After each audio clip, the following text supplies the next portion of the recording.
Greetings, ladies, gentlemen, and others. I am the Guardian, and with me once again for this episode of LAPcast is Tyler the Entertainment Freak and Aisada Iwasaki. Hi. Hello. Today we have quite a few movies that we will be discussing. Some that we are aware of, and one that only Tyler has seen. So we will go ahead and start with that. Tell us about this movie called Stuber. Yes, I caught and managed to get a free early screening to Stuber, and I'm just going to tell you right now, don't go out of your way to see it. It was bad. It wasn't bad, it was just...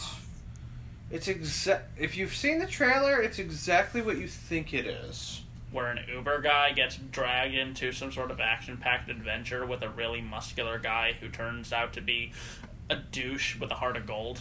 Pretty much. It was like, I saw pretty much every plot twist in this movie coming. Sounds boring. It was fairly boring. Sounds generic.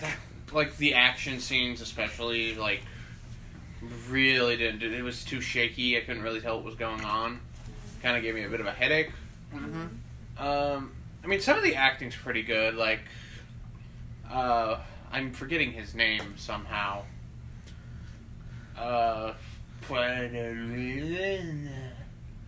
Dopinder from Deadpool. No. He's not in this.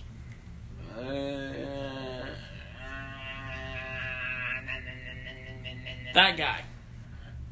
It's on the tip of my tongue. Because I'm thinking of the other stuff he's done. Dave Bautista. Oh, Dave Bautista's in this. Yeah. Huh. He's pretty good. Karen Gillan's in the movie for about 2 minutes. Huh. Yeah, she plays his partner at the beginning. Oh, and then she dies. Yeah, immediately. Let's see. I don't know who played half the people. If you want any kind of indication on the kind of quality of the writing in this movie, the bad guy in the movie only has one line. What's his line? Do not take everything you love. I didn't understand that at all. I'll take everything you love. Oh, I'll take everything you love? Is that what he said? Yeah, that's all he says throughout the whole movie. Wow, that sounds dull. And not until he doesn't say it till the very end. And then a lot of the jokes really just don't land, at all. Are they Like the main characters. stupid jokes? Just jokes that nobody would get? Now the entire joke is that Dave Bautista is this big, strong, manly man, kind of like toxic masculinity or stupid stuff like that. Uh-huh. And the main character, Stu, is a pussy.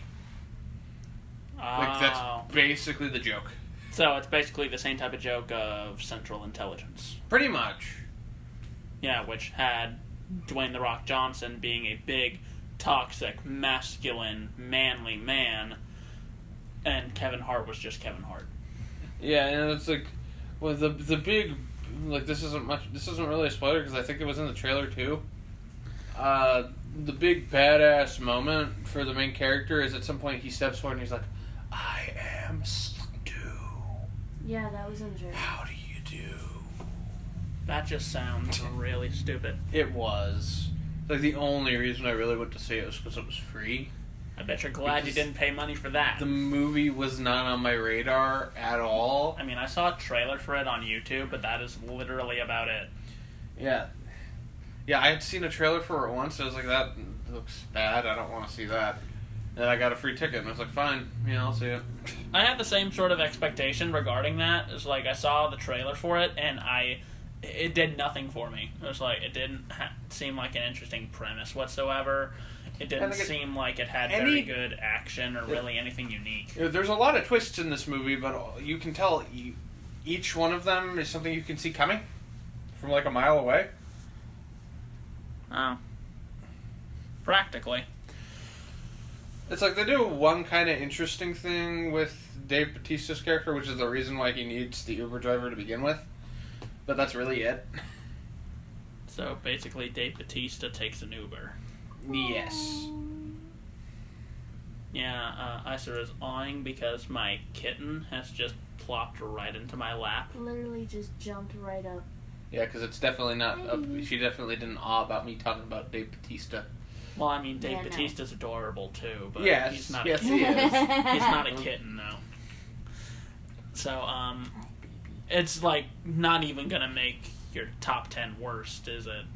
That depends. It's lower than the third anime trilogy film for me right now. No, I mean for this year so far. Well, at the moment, that the third it would be number 3 at my worst. Oh, because you don't have that many worst. Because I don't have that many worst. Yeah. Yeah, that's Like, probably it's still gonna change. It's still miles better than the top 2. Yeah. Hellboy and Dark Phoenix. Yeah, which we will probably see a lot more bad movies. Yep. Yeah, more than likely. And by the end of the year, you're probably just going to have to say, all right, this was not as good as I thought it was, so it's not really the worst, but it's not going on my top 10 best. So... Kind of like how I'm pretty sure Endgame's not going to be on my top 10 best by the end of the year. Probably not. Might be in my top 15, but I don't know. So, shall we go ahead and move on? Yes. Because... let's talk about a movie that all of us... Well, the rest of these movies are movies that all of us saw. Yeah, we actually... But separately, with the exception of the last one we'll be talking about. Yeah. But it's like, I saw the first two that we're going to be talking about on my own. You guys saw it separately. Yeah, which, I mentioned this in another video, but the hilarious story of when Isor and I saw Child's Play, and we got a large popcorn. They were literally giving away the tins for Captain Marvel and Dark Phoenix. And so now... Because nobody wants them. And so now my Captain Marvel tin for using popcorn has been promoted from spitting bucket to garbage can. Don't spit. Yeah, because Brie Larson is Spit can, trash. Trash can. Yeah, because Brie Larson is trash. We know. But we will be discussing the other 3 movies that we have seen. So, who saw coming that the Joker would be voicing a Child's Play toy? I mean, Chucky's creepy, but I never imagined Mark Hamill would ever play that role. Well, mostly because I can never either. really picture anybody but Brad Dourif in the role. Yeah. So, Which, in case it wasn't clear, spoiler warning for Child's Play. yeah, and, it's been out for a few weeks at this point. and the other 2 movies we'll be discussing, which we will give spoiler warnings when we actually get there. Yes. So, you go ahead and start, Ty, and give us your general impression of Child's Play so far. Well, I never actually watched any of the other Child's Play movies. And really, I only went to see this one because I had nothing else to do that night. I wanted to see a movie. So I put it to a coin flip between this or Aladdin. Because I didn't want to just see the same movie another movie that I've already seen a bunch of times already. Not even King of the Monsters? I've already seen King of the Monsters quite a bit. I'm going to try to see that again anyway. But at that moment in time, I wanted to see something that I hadn't watched yet. And Child's Play was what it landed on, so I went to see Child's Play. Okay. And I had kind of already known what to expect going in, because I had heard some other people talk about how it's not a horror movie like everybody thought it was going to be. No, it's really That not. it's more of a black comedy. Yeah, which... And in that way, I enjoyed it quite a bit as a black comedy, but I can already see why people would hate this. Yeah, to be fair, I haven't sat through all of the Child's Play movies, the original ones, because I've sat through Bride of Chucky, I've scarcely remember the first one, and I own the other 2 and 3 on DVD. All I know is that Seed of Chucky sucks. So, and from what I remember there, I'm not exactly sure if you could call the originals horror either, given that I felt more of a comedic vibe. Maybe the Not really. first one. Not even with the first one, I found myself laughing a bit more. Well, I mean, that's the I only feel one that like people would say is a horror movie. The first one would be more towards horror-esque. Like, not exactly horror, but, like, it's got elements of it. whereas the other ones would definitely be more comedic. I mean, for God's sakes, have you ever seen a, like, let's say, 3-4-inch doll spank a school teacher with a ruler before? You stupid bitch, you filthy slut! I'll teach you to fuck with me! Thanks. YouTube's algorithm is gonna love that. Please, they don't care about us. Either way, Lean, I told you before that was from Child's Play 2. I know, but I'm just saying that in general. That's what I said. I said the first one would be horror-esque, whereas the others would be more comedic. That's fair. But yeah, regarding that, I found Chucky in this movie to look a bit more creepy. No, I immediately laughed when he showed up on screen. Because I was just like, who would buy that? No one would buy... Nobody would buy that for their kid. Yeah, I wouldn't if I had a kid. When I first saw the person complaining about, how the doll was ginger and not blonde, all I did was I got a flashback to work. It's just like, this is not what I wanted. It's like, well, that's what did you look at it? Too bad. Like, no, I've had that problem 100 times with a bunch of different things. It's like, I didn't want this. It's like... Too bad? I mean, you looked at it, didn't you? Like, you tried it out? Yeah, right. Yeah, no one would actually buy that whatsoever. Yeah, no. No, not to mention just, like, with the modern day today, it's like, we wouldn't even make, like, an AI doll thing look that way. Yeah, no. Like, it would look, like the incredibly generic, like, white doll. Right. Like an Apple product, kind of. That's mostly what it would look like in general. Yeah. It's like nobody would design something to look that way. And no, because it would more than yeah. If I can get my words together, it would more. The design of it being like that would. I can't get my words together. Would turn people away from the product rather than actually trying to buy it. Oh yeah, I would never buy that. That's what I was trying to say. No one would buy something that's scary looking. Thank you. That's what I was trying to say. Yeah, I wouldn't buy something that's scary looking even for myself, and I wouldn't buy it as a joke. The selling point that it's basically an Amazon Echo thing. Yeah. Like the Siri bot that you connect to your Wi-Fi appliances. Mm-hmm. That it's basically that, except that it learns, and it can walk, and it can learn, and it can follow you everywhere. Yeah, it can stalk you. It can stalk you basically, and with that premise, I found it did do that premise pretty well with how creepy it was, because something that pretty much learns and is able to follow you. It's kind of like that whole thing with cyberbullying that people tend to go around about. You mean the movie or the actual act? The movie reminded me of said act. Not really. The movie was really good. It's not 100% cyberbullying, but there are elements of it. No, it's just AI learning. It has nothing to do with bullying. Well, stalking people online, basically. Not really, because it's an AI. It's not really stalking you so much as it's learning from you. That's fair. Yeah, no. The biggest problem I have with this movie is that it's called Child's Play. Because you could literally separate... Like, my hypothesis for how this movie came to be was like, oh, hey, I got this cool little horror script for...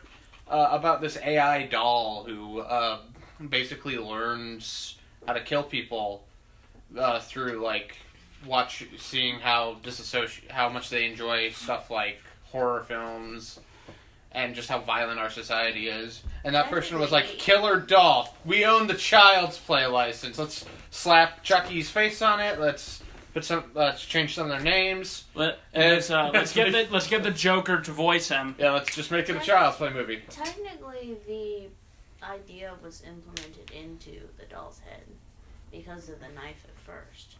Yeah. Yeah, no, my other big problem with this movie is that this idea would have been clever had at the beginning they not explained to us why this particular doll is that way? Yeah, that honestly threw me for a loop. Like, why would they include basically what was it? Taiwan, Vietnam. Yeah. The Vietnamese dude basically shutting down all the safety protocols of the freaking doll. Why would they include that in the first? Moreover, you'd think they'd check that.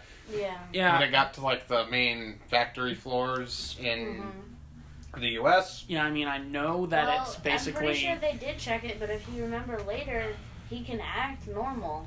No, because remember, the first woman who buys him takes him back immediately because his eyes are kind of glowing red. And that he was glitching. Too. Yeah, and he was glitching up. Yeah.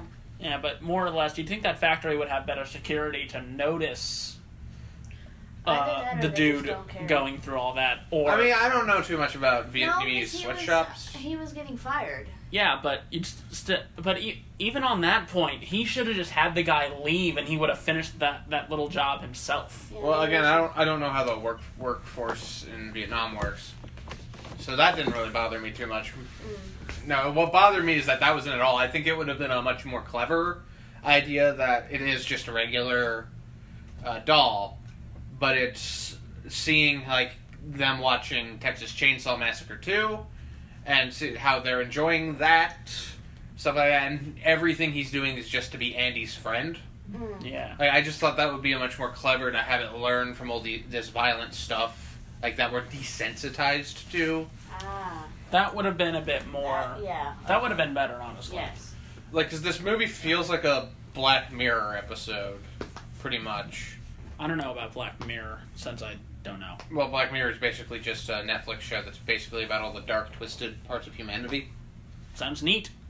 Yeah, it's really good, but it's also really hard to watch sometimes. Yeah, but another thing regarding it, since that he was damaged beforehand, which if they had gone the route that you did and excluding the whole stuff with the sweatshop and just learning, period, the fact that he was damaged regardless, like in transit, could have been a telltale sign as well. Yeah, it's like we didn't need that scene at the very beginning.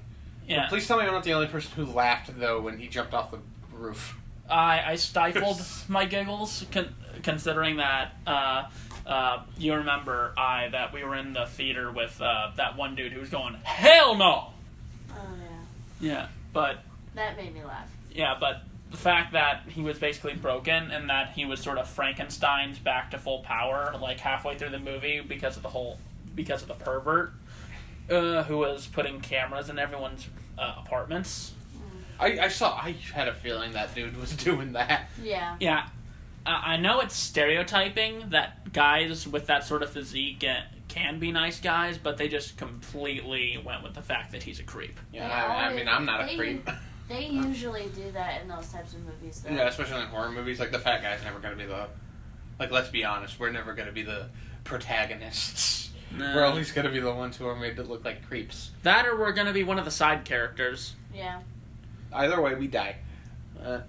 Yeah, but one thing that it did surprise me, though, I liked the detective in this. Detective and his mother were fine. He was kind of a terrible detective, though. Yeah, but he was still a genuine nice guy. He was cool. Which was a bit different, but what really surprised me, because it's a horror movie rule, the black guy has to die. Guess what? I told you he wasn't gonna die. Yeah, he ended up living through the experience, even after he got, like his neck sliced by drones? Yeah, I don't think it was his neck, though, but it was close to his jugular vein, which is why I thought he was going to die. Yeah, I thought he was dead, too. Yeah. Right there, and then he shows up at the end and he does and it's the... This is the end. We're friends, Andy. This is the end. Yeah.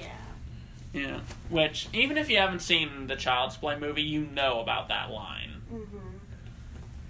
We're friends to the end, remember? This is the end, friend. Which, the way Chucky, goes berserk by the end of the movie is actually genuinely creepy. But at the same time, it's hilarious. It's a bit on the over-the-top side, though. Yeah, the fact that it's over the top makes it hilarious. It's like, how aware is Chucky that he's evil? I have no idea. Because that's the one that was always tripping me up. Like, when it felt like especially at the end of the movie, it felt like he was being malicious. And I'm like, but you're a piece of hardware. Yeah. Yeah. Like, that's because, let's be honest, like, Chucky in this movie isn't a character, really. He's a program. Yeah, he's a malfunctioning piece of equipment. I was kind of expecting him at the end of the movie to just, like, after he got broken, like, at the end credits just show up on the screen and just, like, scare the shit out of everybody. Yeah, we waited until the end of the credits because I guess the person on light duty wasn't doing their job. And they didn't turn the lights on even after the movie was completely finished, credits and all. Yeah. Yeah, I've had that happen. I've had them turn them on too early also. Yeah, like in Marvel movies. Yeah, because I always use that as a telltale sign that it was time to go. Yeah, which when the lights didn't turn on, I was like, well, okay, maybe there's something at the end. But no, just lazy ushers, I guess. Yeah.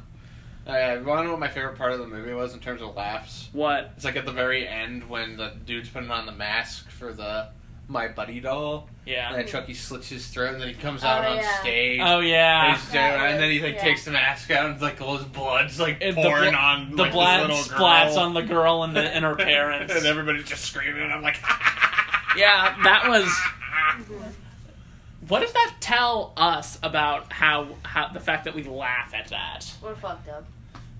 I mean, it's kind of played for laughs. It is a bit. But you imagine it from the little girl's perspective, too, because he, like, kneels down in front of her like he's going to, like, No, I like hand. later when he gets up. Like, oh, I'm fine. Then the drone comes and gets him. What do we think about the kids in this? Andy's the only one I cared about. Yeah. All the other ones were kind of shitheads. They are shitheads, but at least they go back for Andy. Yeah, I mean, none of them were really likable, and they were all kind of just generic. Yeah. A couple of them were in Stranger Things, and they're way better in Stranger Things than they are in this. Yeah, Andy was like acting was they good. didn't even have to be there, and the movie still would have been good. Yeah, because in the first Child's Play, it was just Andy, his mom, and the detective. The only other characters that any of Andy's family interacted with was with his mother, as opposed to Andy, because again, Andy's like a toddler. Yeah, and he's basically just goes around hanging out with Chucky, and yeah, he's aged up in this, which makes it. He's like 13. Yeah, which is an odd age. Mm-hmm. Which I think that they tried to push the whole Wi-Fi angle to make it easier to believe that a preteen would get that. Yeah. No, it's more of that she got it for him as like a joke, kinda. A joke gift? Yeah. That makes sense. Mm. Yeah, which I liked Andy's mom in this. Yeah. I feel like I've seen her in other stuff, which wouldn't surprise me, but I just can't place it. Like, and she's in like Dirty Grandpa. Yeah. Like a bunch of terrible stuff like that. Yeah, but the fact that she just like steps on Chucky's back and pulls his fucking head off towards the end, that was fucking awesome. I loved that. Yeah, but yeah, I think the acting overall was fine in this. Yeah, for the most part. And I think most you of this... really can't go into a Chucky movie with not expecting to laugh, though. Yeah. Because you can never really take them seriously. It's a killer doll. You can't exactly take that concept seriously. I mean, you could, but it really depends on how you do it. Like, again, in this case, they were going for more of a comedy. Dark comedy. Dry humor. Precisely. But, do we have anything else to mention with Child's Play? Not really. Oh, right. How do you think Mark Hamill's voice synced with Chucky overall? I mean, it works. Yeah.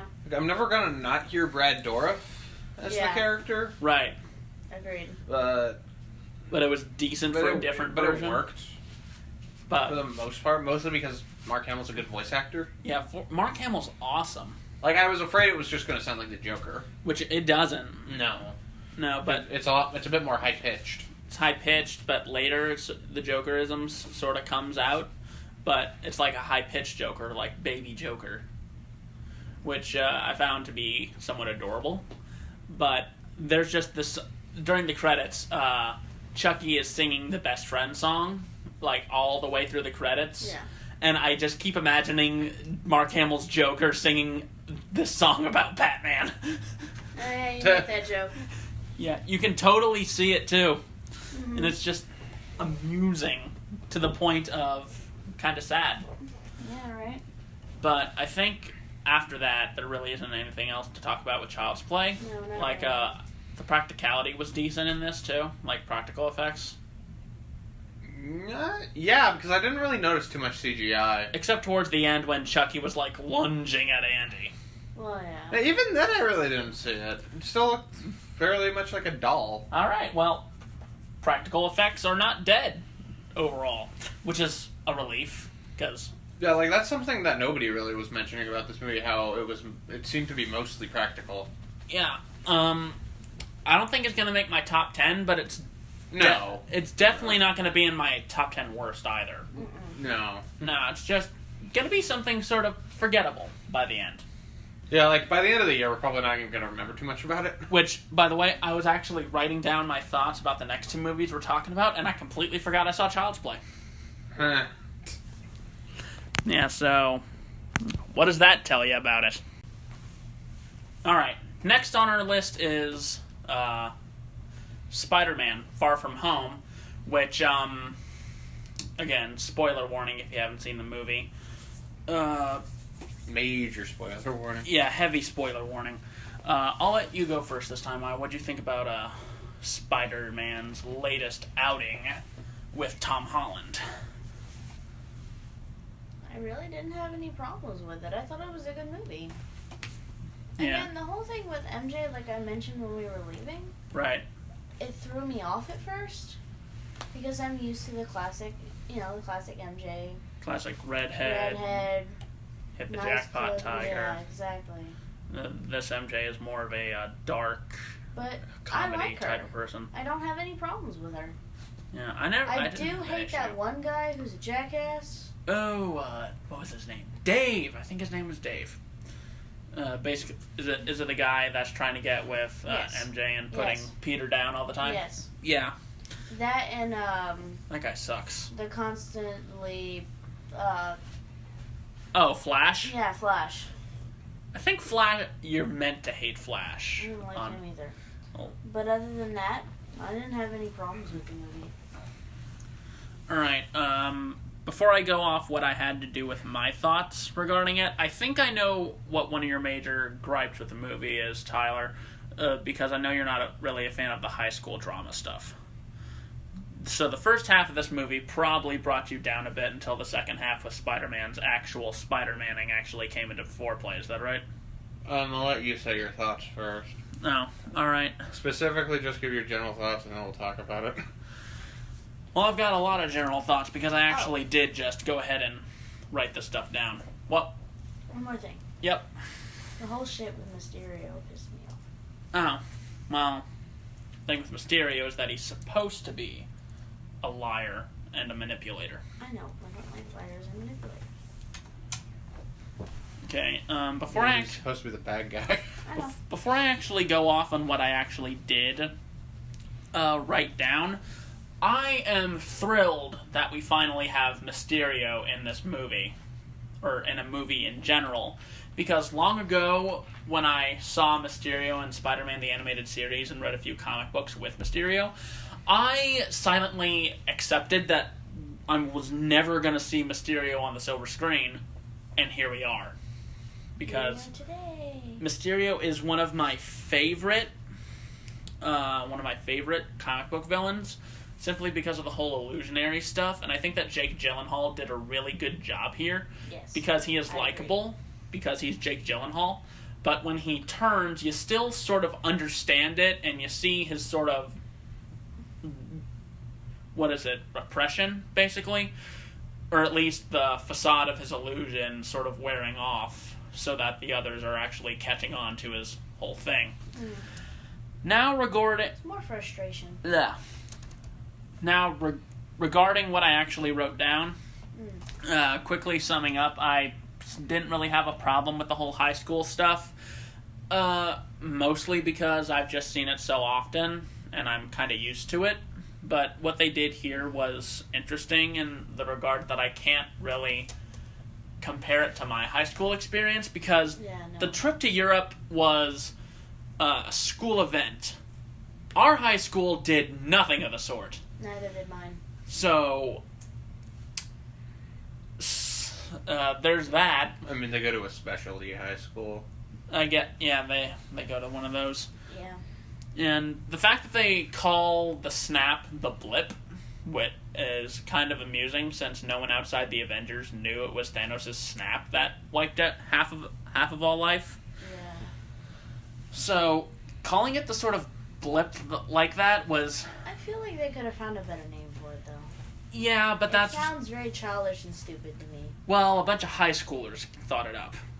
That's why it sounds a bunch of... Yeah, and everyone... The thing going on with apparently everyone in Peter's class was blipped out as well.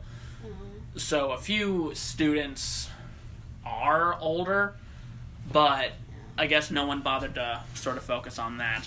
Mm-hmm. Now, regarding this, Peter's vacation to Europe is his chance to sort of confess his feelings to MJ, which I found to be really interesting. Yeah. Until Mysterio comes in, and when he's fighting these elementals, which in the trailer I thought that it was going to be phenomenal. I thought it was going to be finally see other cinematic versions of Sandman, but also Hydro Man, Molten Man, but no, it turns out to just be standard and generic monsters that embody the elements of earth, air, fire, and water. Heart. But the way Mysterio is handled, I like it. He's another good Spider-Man villain in the same way that Adrian Toomes was a good Spider-Man villain in Spider-Man Homecoming. Because I think they found one of their shticks to make good villains is to base them off Tony Stark screwing them over. Because they've actually connected this movie to Civil War, since that whole hologram tech that Tony had... Yeah. Which he called Barf, was actually Quentin Beck's invention. Mm-hmm. Which, right out there, coming out and saying it, the whole thing with the multiverse in this movie is a complete lie. It's part of Mysterio's facade. Which, I'm relieved that they didn't actually do that. Go into the multiverse, that is. Or at least not yet. Which I hope they don't. We got into the Spider-Verse. We don't need the MCU stretching out into the multiverse. Yeah, no. But, yeah, Mysterio turns out to be a former employee of Stark Industries, which they didn't actually... I don't think anyone really thought to look back and see if there were any sort of mentions of tech that could be used for illusions, which we sort of just accepted that Mysterio was probably from another Earth and whatnot because of the trailer. Yeah. But thinking about it now, it should have been painfully obvious. Especially for those of us who know Mysterio's character. But even that went over my head too. And, let's see what else I got here. And technically there was that one scene in a movie where you can see him in the background. Yeah. Which I'll probably go back and rewatch Civil War to see if he's actually there. Because if he is there, then great continuity. If he's not, great continuity. Regardless, the way that Mysterio is handled in this is really interesting, because he wants to fake that he's a hero, when in actuality he could just use the illusion tech to rob banks or something, but he actually goes the extra mile, which I feel like that's something Mysterio would kind of do. Especially with the original, considering that he was a stuntman, and I guess he was a former actor, too.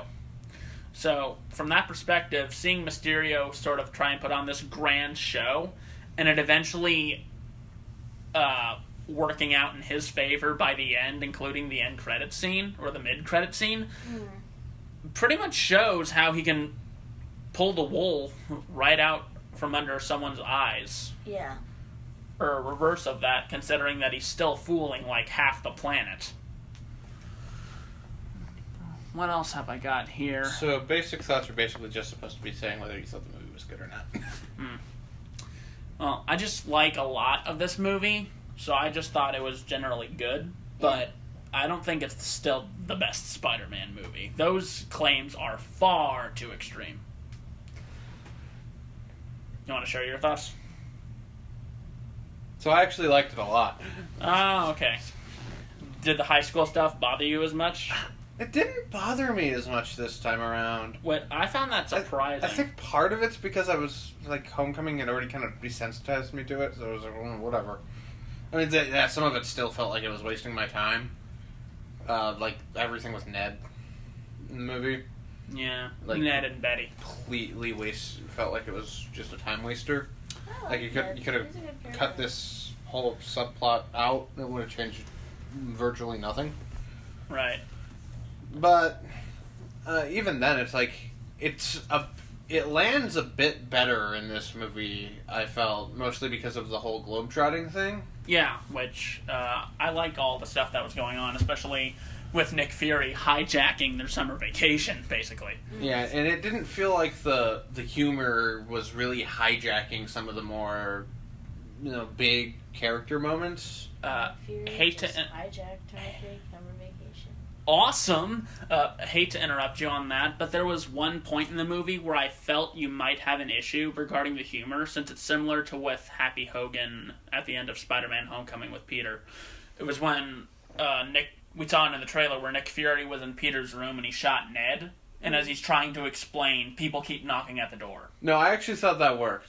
I thought that was funny because they actually build up to a punchline in that one, as opposed to just having some asshole come out of the stall and then not finish whatever they were talking about. Okay, so the use of having it happen a few times, and then for Nick Fury to be like, next person who knocks on that door, I forgot what the actual line was. Shoot him in the head. One more person knocks on that door, you and I will be attending another funeral. Oh, that's what it is. Yeah, he was attending another funeral.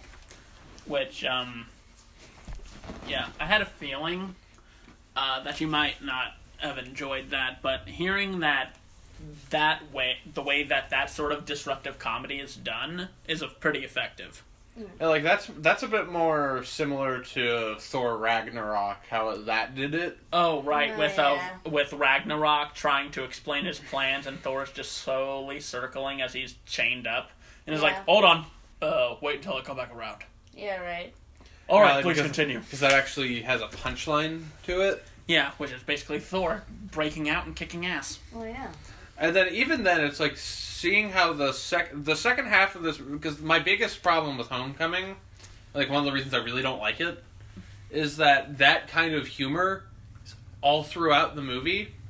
Like, it doesn't really let it stop. Like, there's a couple moments in Homecoming that really let you soak in what's actually happening.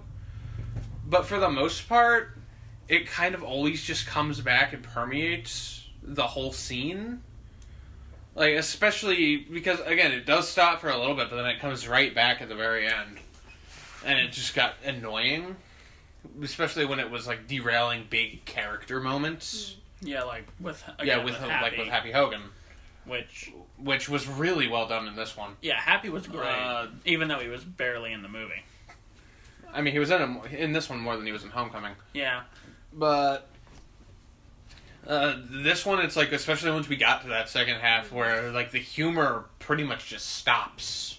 Yeah, right around after Nick Fury comes. The exact moment that it needs to stop, they don't really do any more of the humor, and it's all just character building, and, really good imagery, and some really fantastic set pieces.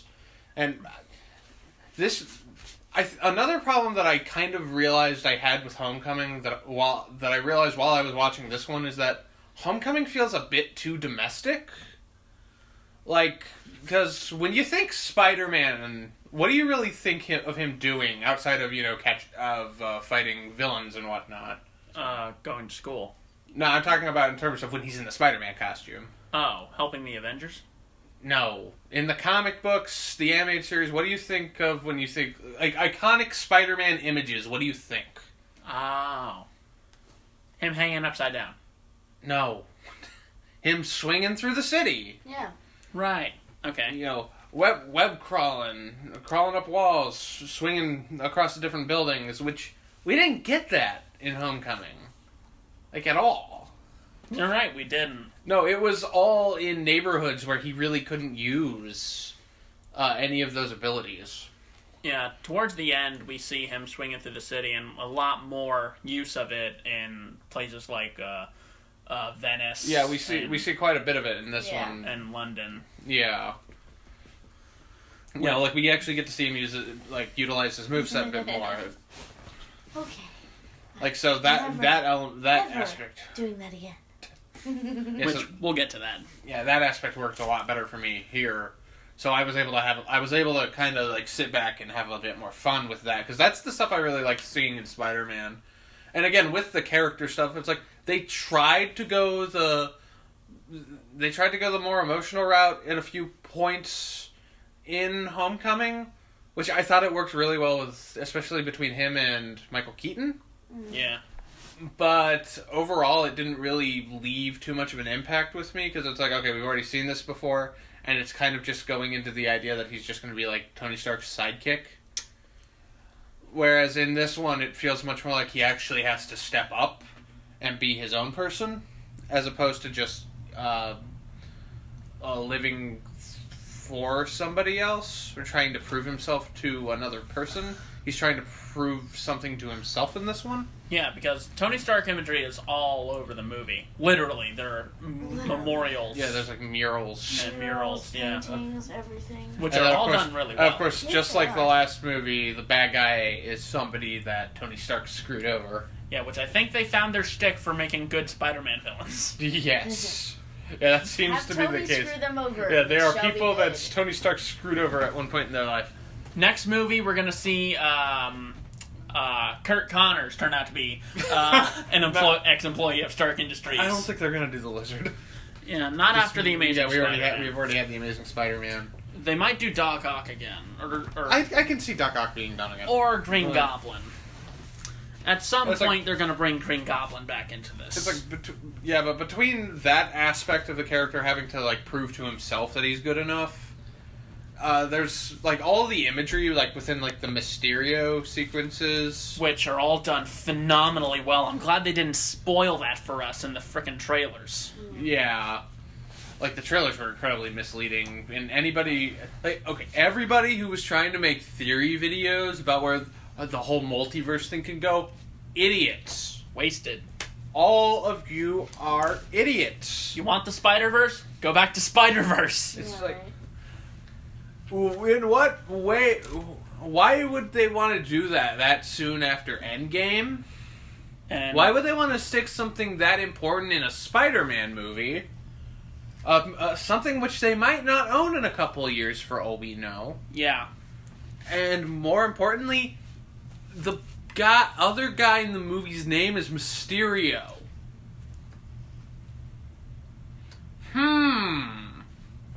I wonder what's going to happen. Okay, now, before we move on to, discussing the rest of this movie, there are a couple of points that I would like to ask you about. Regarding your thoughts about Mysterio in general, but first, you didn't like MJ in the last movie. I thought she was better here, but I'm still a bit disappointed that they decided to completely change her character. Alright. That's all I needed to know. Yeah, it felt like they actually had more to do with her in this one. They kinda did. Yeah. Like, she came off as more likable. Yeah, which, she was kind of cold in Homecoming, but here that she's trying to try and open up, because she has, social anxiety. MJ. Neither did anybody else until the very end, when she was like, oh, my friends call me MJ. You said you don't have any friends. Shut up.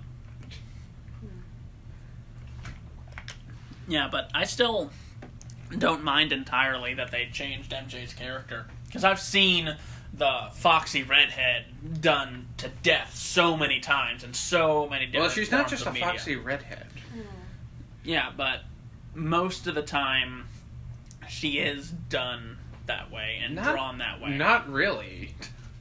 I don't know what Spider-Man stories you've actually read. I have also watched the animated series, Spectacular Yeah, Spider-Man. the animated series is kind of bullshit with how they portray her. Spectacular Spider-Man's closer. But for the most part, she's more of a go-getter person. Like, she's the one who basically tells Peter, it's like, no, go do your fucking Spider-Man shit. Because you got a job to do. Yeah, but I've already done my little points regarding Kirsten Dunst's portrayal in the Sam Raimi films, too. Which is actually really good. It is.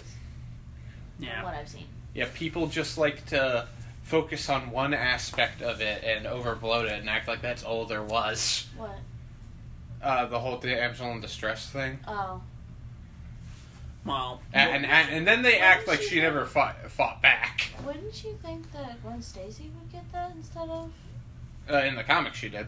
yeah, Gwen Stacy was axed in the comics. Still, I like this version of MJ fine. Yeah, so do I. But on to the real star of this movie, who is Mysterio. Quite frankly, I love Jake Gyllenhaal in this. Well, Jake I agree. Gyllenhaal's just a really good actor. He's also just awesome. I feel like even though I don't like betrayal stuff, like kind of scenarios and all that, Right. I feel like it was done really well here. Yeah. Because, like, I literally could feel for Peter how upset he was when he was betrayed by somebody he felt he trusted. Yeah, which, given that you knew that it was obvious that Mysterio was going to be the bad guy, how did you feel about it, like, how far he was going with this? I thought that was done pretty well. Because Yeah. I was one of those people who always said, okay, Mysterio's stupid, and you can't really do him in a movie. Because most of the time, anytime Mysterio shows up, like, from what I've seen in comics or whatnot, or especially in the Spider-Man 2 game, Yeah. he's really lame. Yeah, he mostly just uses his illusions to rob banks and shit. Yeah, like, there's not really much to him. I think they did some pretty interesting stuff, and they actually made it to where his illusions actually do cause harm. Yeah. Like, because they were drones. Yeah. And by the end of it, the way they did that entire sequence, phenomenally well done. Which reminds me, the two suits that he has, like the advanced suit and like the stealth suit, they were added to the Spider-Man 4 PS4 game. I called it! Which she did call that. I didn't think they were going to do that, but she called that. And I really like the way his suit looks in this. Not just Spider-Man, but Mysterio, too. Mysterio looks great. Like, really good. I mean, I think part of that is because it's actually a mocap suit. Yeah, the irony that one of Spider-Man's biggest threats outside of him helping the Avengers and shit, like Thanos and the Black Order, was a dude in a mocap suit. Which is hilarious. Oh, also, I don't believe Mysterio's dead. Yeah, that was a bit weird to me. I don't think he's dead for one simple reason. He's an illusionist. I feel like he's about as dead as Loki was the first time around. He's got probably. He's got at least 2 more strikes before it sticks. I'm sure once we get that Sinister Six movie, he's going to show up. Yeah, and alongside everyone else. That video at the very end with the end credits, there's no way he's dead because he doctored that footage. well, not only him, but he had his team of other people helping him out with that. Which, let's move on to the end credits. Thanks for the transition, Which, I'll talk about both of them, but the mid-credit scene first. Who the hell expected to see J.K. Simmons as J. Jonah Jameson again? Not me! I know, I didn't. He's... I was like, damn, I recognize that dude. Were you disappointed, Ty? Yeah. So here's just my thing on J. Jonah Jameson in general, and this isn't going to be popular.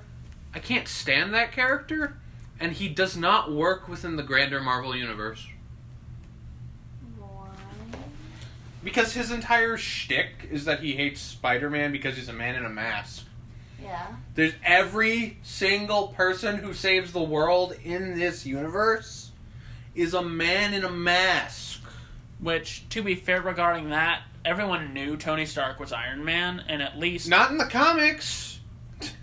I'm talking about in both universes. He doesn't work. That's true. Yeah, but in the instances in this movie, most everyone who had a mask, like Tony and Cap, were unmasked at some point in this cinematic universe. To where here it might work, but he's still just a complete douche. I mean, Ant-Man's still a mystery to everyone. For all they know, they still think it's Hank Pym. Or wait. No, the general public would not know who Ant-Man is. Oh, right. The only ones who do are his family. Yeah, his family and those... Or Black Panther. And those security agents who were, making sure that Scott didn't leave. Oh, wait, never mind. Yeah, because by the end of what happened with Civil War, he was in prison, and he and Hawkeye were allowed to go home as long as they were under house arrest. And then, of course, there's the fact that we live in a world where the Thanos shit's already happened. Yeah. So, who would actually take J. Jonah Jameson seriously in this matter? I don't know. Moreover, who would ever let somebody dox a teenager on live TV? I got no clue. But regarding that, people have been proven to be idiots in the comics, MCU, and as well in real life. People will believe what they want to believe. I mean, people are saying this is like the most consequential of all the end credit scenes in Marvel movies. I don't think it's going to stick for much. I'm just concerned. Because everybody who matters in this universe knows that's bullshit and could easily pull strings to where, like, they can fucking disprove everything. Most certainly, I think... Like Pepper Potts? Yeah, Pepper. There was a video that I was watching. The entirety of S.H.I.E.L.D.? Yeah, there was a video I was watching where someone said that since Edith was Stark Tech, Pepper could easily trace that. Were you saying something, I was thinking the whole thing with JJ anyway was just to bring back the nostalgia factor. If other than it, because I agree, it really didn't have much thing, because anyone who's an old fan of Spider-Man would know that he just talks a bunch of shit. So I feel like they did it because of the nostalgia factor. Most certainly when they brought back J.K. Simmons, because he's been most heavily well known for J. Jonah Jameson in the Sam Raimi trilogy, and that's one of his most beloved. Yeah, I like J.K. Simmons in this role. I just don't think this character works in this universe at all. Yeah, to which I don't know where they're gonna go moving forward with this. It's like, don't you think especially because they say it was after a week, don't you think everybody would have figured out by then, and it would have been publicly known that Mysterio was bullshitting everybody? You'd think, wouldn't you? Yeah. Yeah, but on the topic of that same end credit scene, I swear there's a moment in this where they position it to where it looks exactly like a scene from Spider-Man PS4, where Spider-Man's just like hopping on the light pole. On the light pole. I hope I'm not the only one who noticed that. No, I noticed it. Yeah. I mean, I see that image in Spider-Man all the time. Yeah, but the way they moved it made it look exactly like in the game. Yeah, like the game. No, I noticed it. I just didn't say anything. Now, let's go ahead and let's see. Let's talk about the other end credit scene. Yeah, I don't think there was anything else beforehand to discuss, was there? Not really. Okay, there's just the other end credit scene, which is the end credit scene that I really don't like. The fact through the city one. No, the end where Nick Fury and Maria Hill turn out to be Skrulls. Yes. I don't like that. You don't like it because they're trying to set up for Secret Invasion. You don't like that because they're getting, definitely not trying to set up for Secret Invasion. And they've already made the Skrulls good guys. Yeah, but there's a way that they could easily fix that. No, because they're not going to. I don't like the idea of Skrulls. I think they're a lazy plot device, and they're not earned at all. Yeah. What about Nick being, on vacation? I mean, that doesn't matter at all. That honestly doesn't surprise me. Yeah, what matters was the whole reveal that Nick Fury and Maria Hill were Skrulls throughout the entire movie. Which, what difference does it make? I don't know. I guess it just goes to show that since, which I've put the pieces together, and I think that Nick Fury's been a Skrull since Age of Ultron. Which, given that, since Nick Fury left around that time, because it was the fall of S.H.I.E.L.D. from Winter Soldier, that's where Nick went into hiding. When he came back, it was the Skrull, and ever since Nick was gone, the Avengers have started falling apart. Like, he assembled this, it started falling apart when he left, and now he has to come back to, put this together again. Mm-hmm. Yeah, that also begs the question, which Nick Fury was it that disappeared?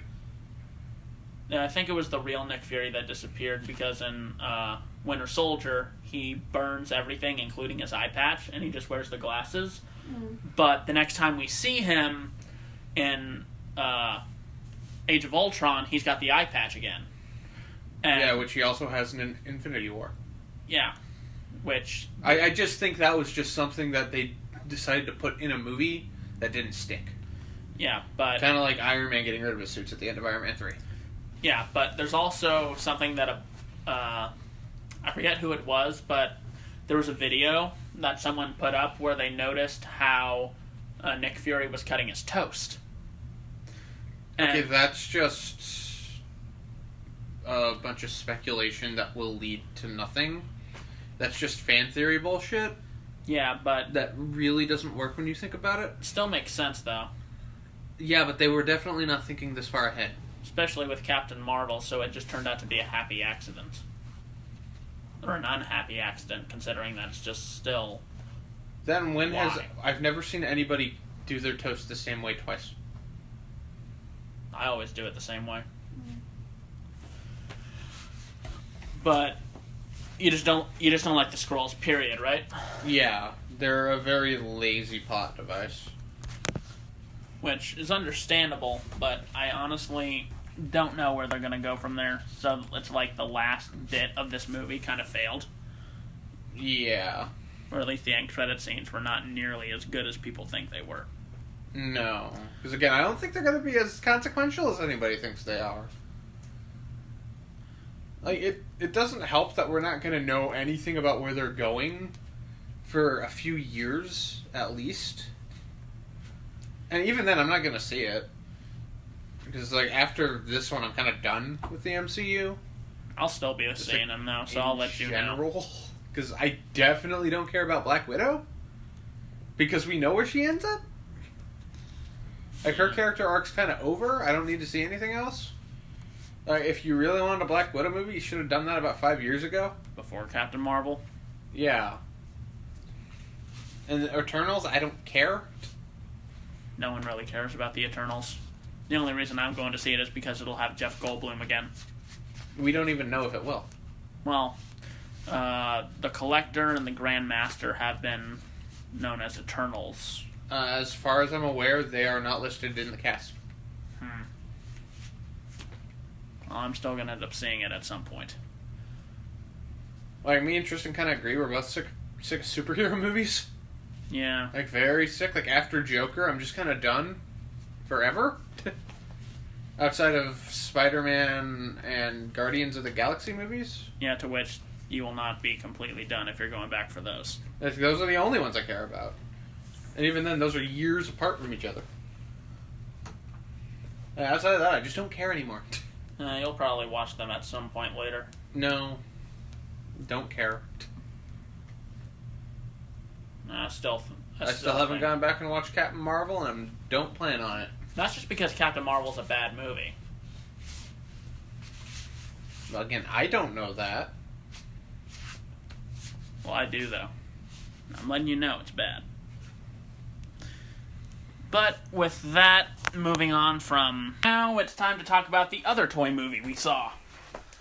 Spoiler warning for Toy Story 4. Mm-hmm.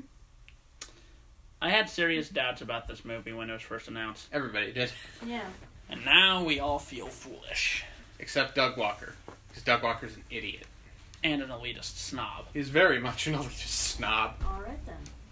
No, a quote I am going to go back to forever now is that we are not entitled to our opinion. We are entitled to our informed opinion. Who said that? I can't remember who exactly said it. I'd have to look at it again. Are uninformed? Yeah, we are not entitled to opinions. We are entitled to informed opinions. Wow. That's bull. No, that's true. I came to my own conclusion about Toy Story 4. Yeah, it was an informed conclusion. Not I'ma just make stuff up and pretend I researched opinion. Oh. I guess there are no such thing as opinions then. There are. They're called the people who didn't see the movie who say it's bad. Oh. So Doug. Pretty much. Right. So, right off the bat, I still think that Toy Story 2 might be the best in this series.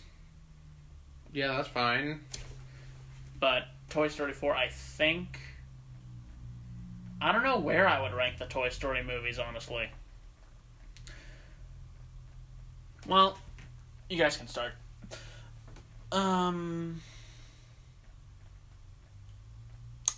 Yay or nay?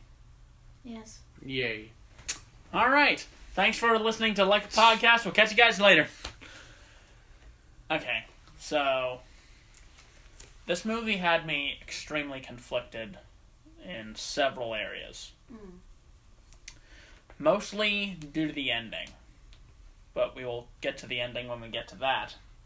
But the way the first bit of this movie is handled, it's handled pretty well in the style of Toy Story, considering that it's wrapping up Woody's character arc. Which, with Toy Story 2, it was fear of what was to come, and in 3, the future did come. Andy grew up, and he had to start accepting it, and here it's him trying to move on from it and just get used to living with another kid. But things end up getting derailed, which they bring in Forky.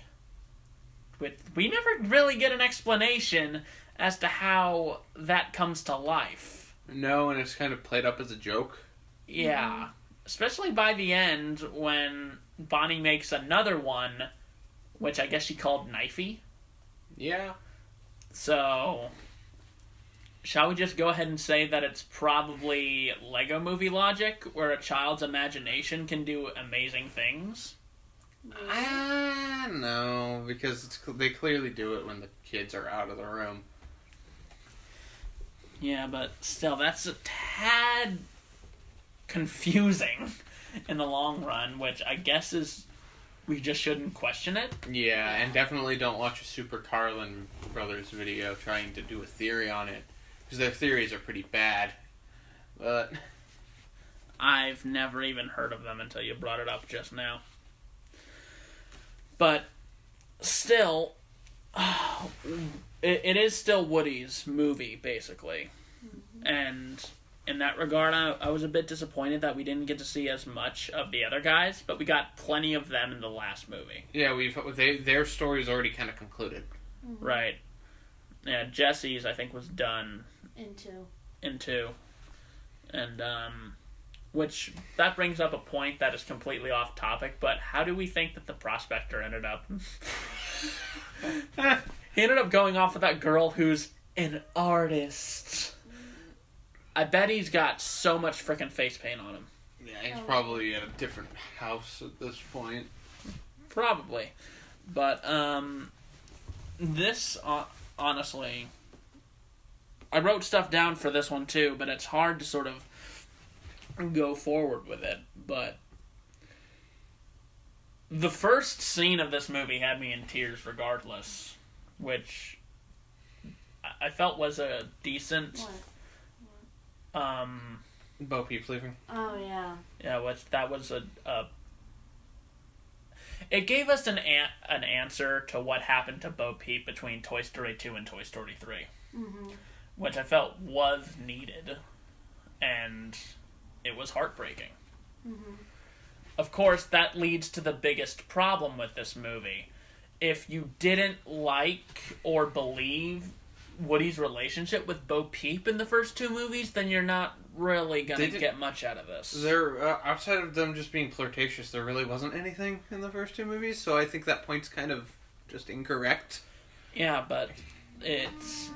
Because they do enough here to kind of show that, no, it was more than just being flirtatious. Yeah, they were actually together. Yeah, but there were still some... Now you know what I'm talking out my ass.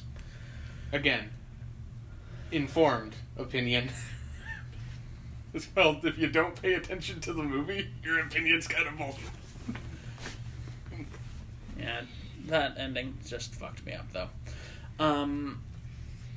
But brings up more questions regarding Buzz. So, in the first movie, he thought he was a real space ranger, but he came to learn that he was just a toy. But even as a space ranger, how does he not know what a conscience is? We're not talking about the plot holes of Toy Story. We'll do that some other time. But now we're just talking about Toy Story 4. Yeah, but that is a big thing in this movie, where Buzz is using the buttons in his voice box to act as his conscience. The reason is because ever since Toy Story 3, Buzz has kind of been an idiot. Which is sad, because Buzz is a really good character. No, he still is. He's just kind of stupid. And I just kind of found that whole conversation with Woody hilarious. When he's asking about it. Yeah, So it talks to you? So, you think that ever since he went back into demo mode, he lost a few IQ points? Yeah. Probably. That's probably exactly what happened. That is exactly what happened.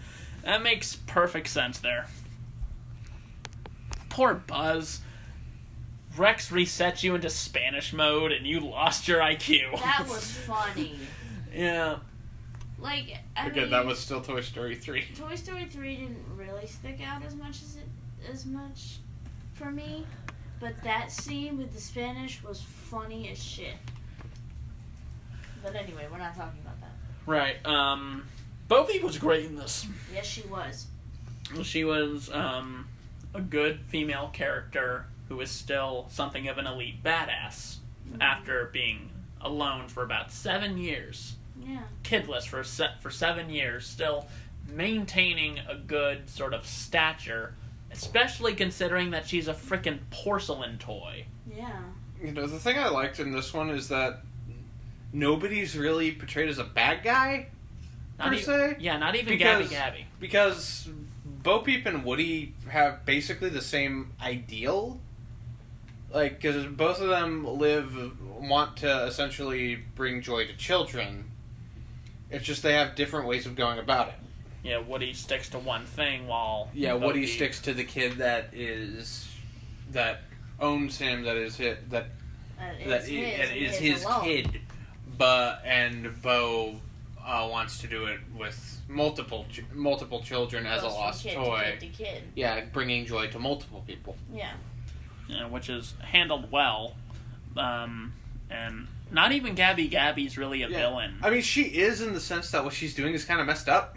Yeah, which raises so many questions about toy anatomy. But in the end, she really has the understood. exact same ideal that Woody does, where she just wants to bring joy to a child. She wants to be loved, but she's doing it kind of selfishly and sadistically. Yeah, and that's kind of where the problem is. She wants to be loved. That's what it is. Speaking of that, the way they animated these freaking dummies was terrifying. You know what it reminded me of? the fact that Woody was originally supposed to be a dummy? No. Well, because he was. No, I'm talking about the, do you remember... Slappy from Goosebumps. Yeah, that's what it reminded me of. Yeah, the Bensons look like Slappy from freaking Goosebumps. Yes, they do. Although I do question, how come they can't talk? Well, they need a hand up their ass to make them talk. Yeah, to make them move, but, the binoculars, what's the binocular guy? I can't remember. Lenny. Yeah, Lenny, he can talk. He doesn't have a mouth. I got no clue. Again, we're going into theory territory again. Stop with the theories, people. They're not a theory. The channel. dummies here, the way they moved, it was a lot like friggin' zombies. And that was... Which reminds me, there's a zombie movie I gotta check out. Anyway. Yeah, but... The way that Gabby sadistically and selfishly wants to make a child happy leads to Woody practically making an ultimate sacrifice. Yeah. Which... He doesn't say Um, the woman he loves. no, he doesn't just say Forky. Yeah. Yeah, which, I didn't expect them to go the route that dark. Because... Well, Yeah, was because really it's dark in basically 3, too. organ stealing. yeah.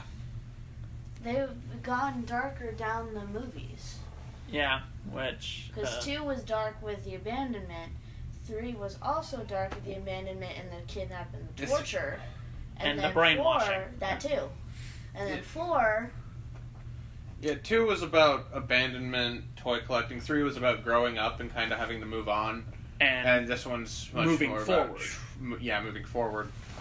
To take a quote from Meet the Robinsons, keep moving forward. Mm-hmm. Still, that's basically organ stealing. And...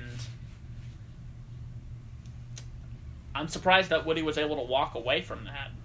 I mean, it didn't seem like that was particularly a big problem for them. Because it's pretty obvious that they don't really need the voice box to talk. Which is... good. Which is miraculous, honestly. Although this also means he's no longer a pristine Sheriff Woody doll. Mm-hmm. Yeah, he's lost quite a bit of value. Yeah, he lost a ton of value just with that move alone. But... Which, to be fair, I think Woody's pull string has gotten him into just as many jams as it got him out of them. Yeah. Yes, it has. Yeah, like, the first jam that I can remember him getting him into was almost getting eaten by Scud at Sid's. Oh, yeah. And then... Yeehaw, partner! Yeah, and then the most recent one, which I think, unless I forgot about it in Toy Story 4, was when he almost hit the ground. And, Toy Story 3 when he was falling from the great height and he ended up running into Bonnie. Yeah, I mean, that saved him. Reach for the sky. Woody, you'd best be careful now. You don't have a pull string to help pull a Mission Impossible.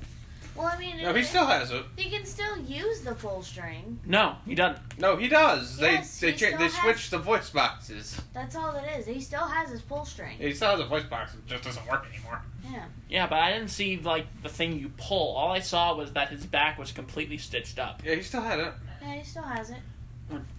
Okay, I'll trust your word on that, but I just don't remember that. But moving on to some of the other toys, Gabby was a good villain done right with redemption towards the end of it. And shall we talk about Duke, what's his name? Duke Kaboom? Yeah, Duke Kaboom. Oh my god. Keanu Reeves. He was funny. It's Keanu Reeves playing a Canadian stuntman toy. Yeah. When did Keanu Reeves become one of the best actors ever? I don't know. It was sometime after Constantine, I know that. But yeah, Keanu Reeves is great in this movie. He's funny, and I can barely tell that it's him because he's emoting. Seriously, if you go back and look at some of his other movies, like The Matrix, Constantine, those movies, he doesn't frickin' emote. Which is kind of the point. Yeah. Like, he's better at the don't emote thing than Russell Crowe is. Yeah, but here you can definitely... You're fooled, because last time I heard Keanu Reeves emote was when he was going, "Excellent!" in Bill and Ted's Excellent Adventures. And this movie is just great overall. Which is there anything else we ought to discuss before going towards the the ending? The duct tape thing? We could talk about Key and Peele. Oh yeah, Key and Peele are Who in this provided movie. some of the most hilarious moments in the movie. Oh, yeah. Yeah, well, it's Key and Peele. What do you expect? Yeah, but they also had kind of some of the bigger character problems for me. Like how? Because, no, they start out like they want a kid, but then by the end of it, do they? They don't explain whether that's a thing or not anymore. Which I don't think they do. Because by the end, they just want to grow large and shoot laser eyes at the toy guy. The multiple plans they had. Do you really shoot laser eyes? Yes. Whoa. Yeah. Ducky and Bunny are freaking sadistic, man. Yes, they are. They are so sadistic in this movie, and it's freaking hilarious. That's what I was talking about, the multiple plans that those two come up with. Which are all basically the same plan. They are the exact same plan. Yeah, it's like, let's jump her, and then after that, let's wait until she turns around and then jump her. And then the third plan is, let's wait until she goes home, follow her, wait until she's asleep, and then slit her throat. What? Oh my gosh, that was just so... Oh, Key and Peele were funny in this. Okay. Let's see. We went over Woody, we went over Bo Peep, we went over Buzz. We didn't go over Buzz and the wings and the duct tape, though. That's Toy Story 1. Yeah. What? No, I'm talking about this one. No, that didn't happen in this one. No, that didn't happen in Toy Story 4. His plastic wings broke the duct tape in Toy Story 1 before the big one blew up. Oh, yeah. Okay. Let's... No, I want to talk about the other Toy Story 2.5 real quick that came out earlier this year. What was it? It's called the Toy Story World in Kingdom Hearts 3. Which basically you could easily consider canon because it takes place between Toy Stories 2 and 3. And there's nothing saying it's not. So within Toy Story canon, we have a scene where Woody walks up to Xehanort and tells him he's a friendless loser. Wait, wasn't Buzz held captive in an orb of darkness or some shit, and getting his soul trying to be taken? Or his heart? Yes. Maybe that's what made Buzz an idiot that's later. that's why Buzz is stupid. Because Xehanort fucked with him. It's canon! Yeah, it's either he gets stupefied by Xehanort, his name? I think it's both. Yeah. It's either that plus the addition of getting demo moded and then his Spanish mode coming out that made him stupid. Both. It was mostly Xehanort. It's D, all of the above. Poor Buzz. You're an idiot now. Yeah, thanks, Xehanort. But we still love you. You put darkness in him. And now he's stupid. Anyway. So, alright. Now, yeah, I think now we just talk about the ending. The ending and why it's a way better message and send-off than Wreck-It Ralph 2 ever was. Alright, go ahead and get your little, do you want to get your anger about Wreck-It Ralph 2 out here, or wait until the Disney podcast? Wait till the Disney podcast. Probably wait till this. I'm just gonna give the basic thoughts on that. Wreck-It Ralph 2 is terrible.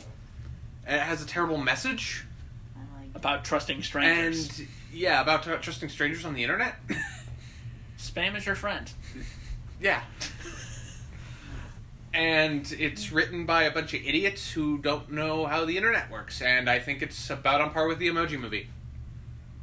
Alright. we're gonna have to list some Disney movies we're gonna want to talk about, and Yeah, I'm going to talk about both Wreck-It Ralph and Wreck-It Ralph 2 because I have a lot of shit to say. Alright, so put a list together of what you want to talk about, put a list together of what you want to talk about. I'll tell Tristan to put a list of what he wants to talk about, which, by the way, Tristan's just sitting in the corner playing on his DS right now. No, he's not. He's at work. Yeah. He didn't see any of these. Yeah, we'd rather him see the movies so we can talk about them with us, as opposed to him just sitting in the corner playing on his DS. And then I will put together a list of Disney films I want to talk about. But I have a feeling we're going to talk about some obvious ones. I need to rewatch Moana because I want to talk about that. I got Moana. Yeah, you and your Pooh Bear. Oh, and your Tigger. So, you guys saw me at the end of this movie. That ending fucked me up. It's about the same as anytime I rewatch Godzilla vs. Destroya. Because the end of that movie has me in tears. Because Godzilla dies. There's a lot of things that happen at the end of that movie that make me cry. Yeah, but It's like I never thought rubber suit monsters could make me cry. yeah, let's just go over the gist here. Woody sacrifices his life with Bonnie in order to stay with Bo Peep. In order to stay with the one he loves. Yeah, because he decides to move on.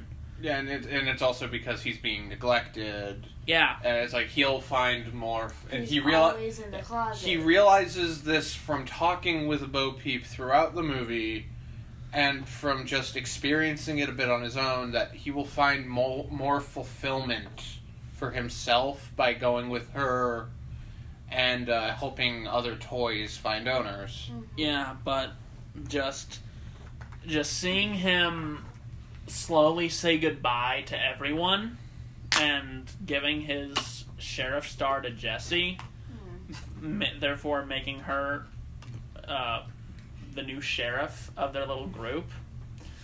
And finally, with Randy Newman's music, saying goodbye to Buzz, I'm getting there again. Oh, Randy Newman's music in this, man, it's just so good. Mm-hmm. Yeah, meanwhile, Doug Walker says that all of Randy Newman's music sucks. Well, he's a fucking hypocritical dumbass who doesn't know anything except how to make bad TV shows and movies. And just state the obvious over and over. Okay. The Toy Story quadrilogy is perfect, man. This is the closest to perfect I think any movie series has come. Yeah, the only other one that I can think of is probably the Cornetto series, plus Scott Pilgrim. The Edgar Wright movies. Yeah, and all of Edgar Wright's filmography. Yeah, but what really got me by the end of this was seeing Woody and Buzz split apart after being together for so long. Mm-hmm. Not just not just the movies, but also spin-offs like Buzz Lightyear, the Buzz Lightyear Star Command movie, because we see the Toy Story guys at the beginning before the actual animated film starts. They don't make you look as fat on the VHS. Considering that they hated each other at first, and then they became Best basically friends. brothers. Yeah. It wasn't even best friends at that point, it was brothers. Yeah.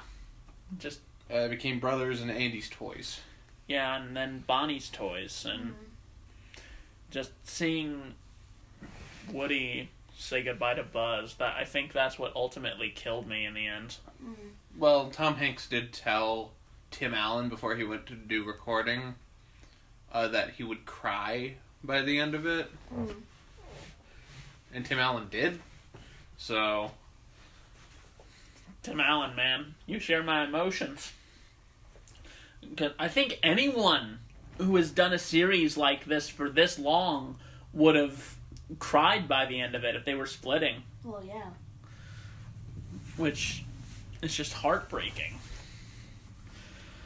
And,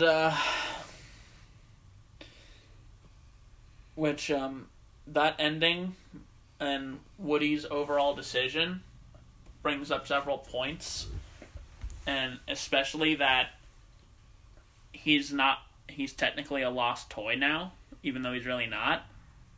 but he's now an outlaw.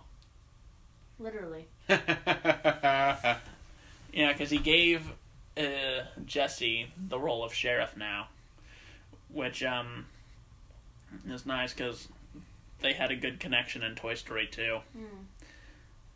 But I guess what I'm saying is what's going on with Woody throughout what we see with Bonnie is basically... Well, I know that Bonnie is a kid and it's very natural the way they did this, but she's basically saying fuck you to Andy and to Woody after the loving send-off that Andy gave to Woody as he was trusting Bonnie with him. And I guess she is a little girl. Yeah, she's a kid who just entered preschool. Kindergarten, actually. Oh. Yeah, she was in pre-K last time. Kindergarten, that makes sense now. Yeah, she was just a daycare girl at that time. Yeah, but I know that it's very standish for a kid to act like that. However, you can't help but acknowledge that. Now, I've seen a lot of people make jokes about that, especially since Woody leaves at the end. Yeah. What if Andy were to come back? And be like, oh, how are my toys doing? Oh, wow. Yeah. Because I know the worst part is like, if you think about it, if, Bonnie attends, like, Andy's funeral, like, years later, and goes to put Woody by the grave, and realizes that, where did that toy go? I lost that years ago. Yeah, that's depressing. Yeah, like, she'll go to look in the closet, and he's not there. Alright, now with all these theories going on, let's watch Toy Story 5 be Bonnie realizing that she can't find Woody. I hope so. Oh my god, he's been gone for like a year! Come on, guys, we gotta go find Woody. It's like... It's a cross-country movie.